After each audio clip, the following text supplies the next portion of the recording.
Wayanad ചുണ്ടേലിൽ autorickshaw ഡ്രൈവറെ jeep പിടിച്ച് കൊലപ്പെടുത്തിയ കേസിൽ സഹോദരങ്ങൾ അറസ്റ്റിൽ. പുത്തൂർ വയൽ സ്വദേശികളായ സുമിൽ ഷാദ്, അജിൻ ഷാദ് എന്നിവരാണ് അറസ്റ്റിലായത്. കൊല്ലപ്പെട്ട നവാസുമായി ഇവർക്ക് വ്യക്തിവൈരാഗ്യമുണ്ടായിരുന്നു. ഇവരുടെ ഹോട്ടലിന് മുന്നിൽ കോഴിത്തല കുഴിച്ചിട്ട് കൂടോത്രം ചെയ്തത് നവാസാണെന്ന് പ്രതികൾ സംശയിച്ചിരുന്നു. ഇതാണ് കൊലപാതകത്തിന് കാരണമെന്ന് ഡിവൈഎസ്പി പി ബിജുരാജ് വ്യക്തമാക്കി. ഇവർക്ക് പേഴ്സണൽ എനിമിറ്റി ഉണ്ടായിരുന്നു. അതിൻ്റെ ഭാഗമായിട്ട് ഈ യാത്ര ചെയ്ത ആൾ ഒരു നമ്മൾ വിശ്വസിക്കുന്ന ഒരു കൂടോത്രം പോലെ ഒരു സാധനം കൊണ്ടുവച്ചതായിട്ട് ബന്ധപ്പെട്ട് ഇവർക്കൊരു എനിമിറ്റി വന്നു. പേഴ്സണൽ എനിമിറ്റിൻ്റെ മുകളിൽ രണ്ടുപേര് ജ്യേഷ്ഠനും അനിയനും അപ്പുറം ഇപ്പുറം നിന്നിട്ട് ഇൻഫർമേഷൻ കൊടുത്തിട്ട് ആക്സിഡൻറ്റ് നടത്തിയിട്ട് കൊലപ്പെടുത്തിയാണെന്ന് മനസ്സിലായിട്ടുണ്ട്. അതിൻ്റെ ഇൻവെസ്റ്റിഗേഷൻ CI നടത്തി വരുന്നുണ്ട്. കേസുമായിട്ട് ബന്ധപ്പെട്ട് ബാക്കിയുള്ള രീതിയിൽ ഇൻവെസ്റ്റിഗേഷൻ വരുന്നുള്ളൂ. അത് നമുക്ക് അന്നേരം മാത്രമേ ഇൻഫർമേഷൻ പറയാൻ പറ്റുള്ളൂ. കൊലപാതകത്തിൽ കൂടുതൽ പേർക്ക് പങ്കുണ്ട് എന്നാണ് നാട്ടുകാരുടെയും ബന്ധുക്കളുടെയും ആരോപണം. വിവരങ്ങളുമായി സുർജിത്ത് അയ്യപ്പത്ത് അപകടം നടന്ന സ്ഥലത്ത് നിന്ന് നമുക്കൊപ്പം ചേരുന്നുണ്ട്. സുർജിത്ത്, വലിയ പ്രതിഷേധം നാട്ടുകാർ ഉയർത്തുന്നു. ഈ പ്രതിയുടെ ഹോട്ടൽ അടിച്ചുതകർക്കുന്ന നടപടിയിലേക്കൊക്കെ ഇന്നലെ കടക്കുന്നത് നമ്മൾ കണ്ടു. ചില നിർണായകമായ CCTV ദൃശ്യങ്ങൾ കൈവശമുണ്ട് എന്ന് ഈ ബന്ധുക്കൾ പറയുന്നുണ്ടായിരുന്നു. ഇപ്പോൾ പോലീസിന്റെ അന്വേഷണം ഏത് തരത്തിൽ, അവർ എത്തി നിൽക്കുന്ന നിഗമനങ്ങൾ എങ്ങനെ? സുർജിത്ത്.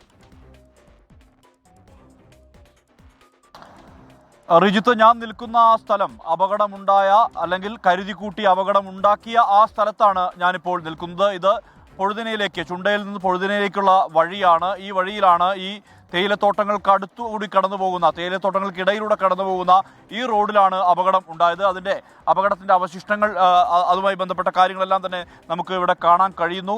ഓട്ടോറിക്ഷയുടെ മുൻഭാഗത്തെ ചില്ലുൾപ്പെടെ ഇവിടെ നമുക്ക് കാണാൻ കഴിയുന്നുണ്ട്. നവാസ് ഈ ചുണ്ടേൽ ഭാഗത്ത് നിന്ന് താഴോട്ട്, അതായത് ഇങ്ങോട്ട് വരികയായിരുന്നു. ഇതിനിടയിൽ പള്ളി, ഇതിന് താഴെ ഏതാണ്ട് ഒരു 200 മീറ്റർ അകലെ ഒരു പള്ളിയുണ്ട്. ആ പള്ളിയുടെ മുന്നിൽ, അതിന് സമീപത്തായി കാത്തു നിൽക്കുകയായിരുന്നു ഈ സുമിൽ ഷാദ് എന്ന് പറയുന്ന ഈ കേസിലെ പ്രധാനപ്പെട്ട പ്രതി. അദ്ദേഹത്തിൻ്റെ സഹോദരനായിട്ടുള്ള അജിൻ ഷാദാണ് ഈ നവാസിൻ്റെ ചലനങ്ങൾ മുഴുവൻ കൃത്യമായ രീതിയിൽ വിവരങ്ങളായി ഈ സുമിൽ ഷാദിനെ എത്തിച്ചു കൊടുത്തത്.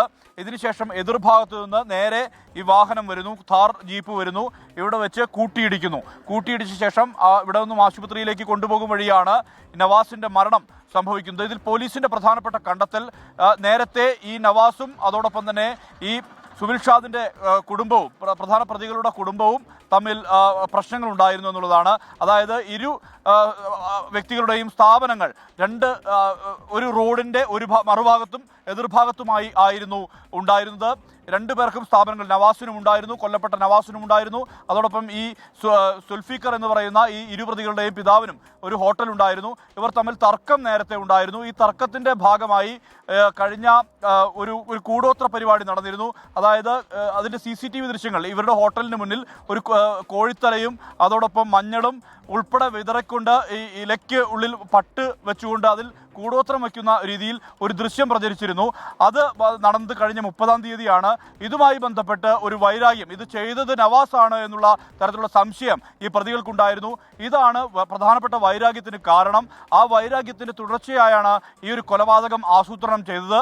അതിൻ്റെ ഒടുവിലാണ് ഇത്തരത്തിൽ ഒരു കൃത്യം നടന്നിരിക്കുന്നത്. മാത്രമല്ല, നാട്ടുകാരുടെ ആരോപണം ഇത് ഈ 2 പ്രതികളിൽ ഒതുങ്ങില്ല, കൂടുതൽ പേർ ഈ കേസുമായി ബന്ധപ്പെട്ട് ഉണ്ട്, അവരെല്ലാം തന്നെ പിടികൂടണം. ഇതിന് ലഹരി മാഫിയ ബന്ധമുണ്ട്. കാരണം ഈ പ്രതികൾ ലഹരി കടത്തുമായി ബന്ധപ്പെട്ട ബന്ധമുണ്ട് എന്നുൾപ്പെടെയുള്ള ആരോപണങ്ങൾ ഈ കുടുംബാംഗങ്ങളും ഒപ്പം തന്നെ നാട്ടുകാരും ഉന്നയിക്കുന്നുണ്ട്. എന്തായാലും പോലീസ് ഇരുവരുടെയും അറസ്റ്റ് രേഖപ്പെടുത്തി. കൊലപാതകം, ഗൂഢാലോചന ഉൾപ്പെടെയുള്ള കുറ്റങ്ങൾ ചുമത്തിയാണ് ഇരുവരുടെയും അറസ്റ്റ് രേഖപ്പെടുത്തിയിരിക്കുന്നത്. ഇതിനുശേഷം നാളെ റിമാൻഡ് ചെയ്യും. അതിനുശേഷം കസ്റ്റഡിയിൽ വാങ്ങി മറ്റ് തെളിവെടുപ്പ് ഉൾപ്പെടെയുള്ള കാര്യങ്ങൾ പൂർത്തിയാക്കാനുള്ള നീക്കമാണ് നടക്കുന്നത്. മാത്രമല്ല, കൂടുതൽ പ്രതികൾ ഈ വിഷയത്തിലുണ്ടോ എന്നുൾപ്പെടെയുള്ള കാര്യങ്ങൾ അറിയാൻ പോലീസിൻ്റെ അന്വേഷണം തുടരുകയാണ്. വൈത്തിരി CI വിശ്വംഭരൻ്റെയും അതോടൊപ്പം തന്നെ കൽപ്പറ്റ DYSP അദ്ദേഹത്തിൻ്റെ ബിജുരാജിൻ്റെയും നേതൃത്വത്തിലാണ് ഈ അന്വേഷണം പൂർത്തിയാക്കിയിരിക്കുന്നത്.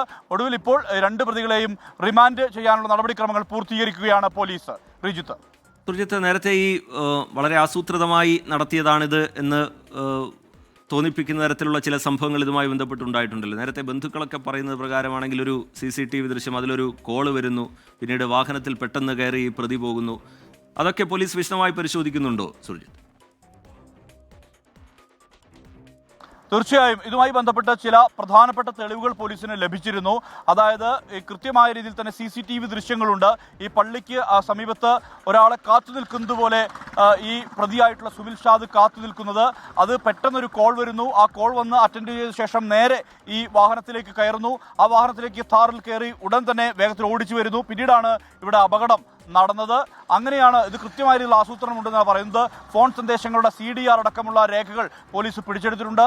ഫോൺ സന്ദേശങ്ങളുടെ എല്ലാം തന്നെ അടിസ്ഥാനത്തിൽ തന്നെയാണ് പോലീസ് അറസ്റ്റ് ചെയ്തിരിക്കുന്നത്. കൃത്യമായ തെളിവുകൾ ലഭിച്ചിട്ടുണ്ട്. എന്തായാലും ഈ കൂടോത്രവുമായി ബന്ധപ്പെട്ട വൈരാഗ്യം, അതിനു മുമ്പുള്ള വ്യക്തി വൈരാഗ്യം, ഇതെല്ലാം തന്നെ ഈ കൊലപാതകത്തിലേക്ക് നയിച്ചു എന്നുള്ളതാണ് പോലീസ് സംഘം ചൂണ്ടിക്കാട്ടുന്നത്.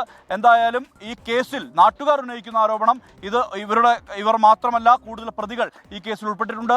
അവരെ കൂടി പിടികൂടണമെന്നുള്ള ആവശ്യമാണ് നാട്ടുകാർ ഉന്നയിക്കുന്നത്. അതിന്റെ അടിസ്ഥാനത്തിൽ കൂടി പോലീസ് അന്വേഷണം മുന്നോട്ട് പോവുകയാണ്. ഇത് ആദ്യഘട്ടത്തിൽ പോലീസ് കേസ് രജിസ്റ്റർ ചെയ്ത് മനഃപൂർവ്വമല്ലാത്ത നരഹത്യക്കായിരുന്നു, ഒരു അപകടം എന്നുള്ള നിലയിലാണ് കണ്ടത്. പക്ഷേ നാട്ടുകാർ ഉൾപ്പെടെ സംശയം ഉന്നയിച്ചു. മാത്രമല്ല പോലീസിനും സ്വാഭാവികമായ ചില സംശയങ്ങൾ തോന്നി. ഇതിന്റെ അടിസ്ഥാനത്തിൽ കൃത്യം നിർവഹിച്ച പ്രതി, അതായത് താർ ഓടിച്ചിരുന്ന സുനിൽഷാദ് നേരെ വിംസ് ആശുപത്രിയിൽ, അതായത് മൂപ്പൻസ് മെഡിക്കൽ കോളേജിൽ അഡ്മിറ്റായി. പിന്നീട് അയാൾ പോലീസിന്റെ നിരീക്ഷണത്തിലായിരുന്നു. ഈ സഹോദരനും ഇതിൽ ബന്ധമുണ്ട് എന്നുള്ളത് പോലീസിന്റെ അന്വേഷണത്തിൽ വ്യക്തമായി. ഇതിന്റെ അടിസ്ഥാനത്തിലാണ് സഹോദരനെ കൂടി പിടികൂടി കൽപ്പറ്റ സ്റ്റേഷനിലാണ് കസ്റ്റഡിയിൽ സൂക്ഷിച്ചിരുന്നത്.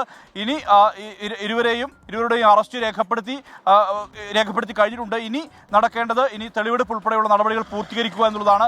ആ ലക്ഷ്യമാണ് പോലീസ് അതുമായി കൃത്യം നടന്ന സംഭവ സ്ഥലത്ത് നിന്നുള്ള വിവരങ്ങൾ, വിശദാംശങ്ങൾ പങ്കുവെക്കുകയായിരുന്നു. അതിന്റെ അന്വേഷണവുമായി ബന്ധപ്പെട്ട പോലീസ് നീക്കങ്ങളുമായി ബന്ധപ്പെട്ട വിശദാംശങ്ങൾ പങ്കുവെക്കുകയായിരുന്നു.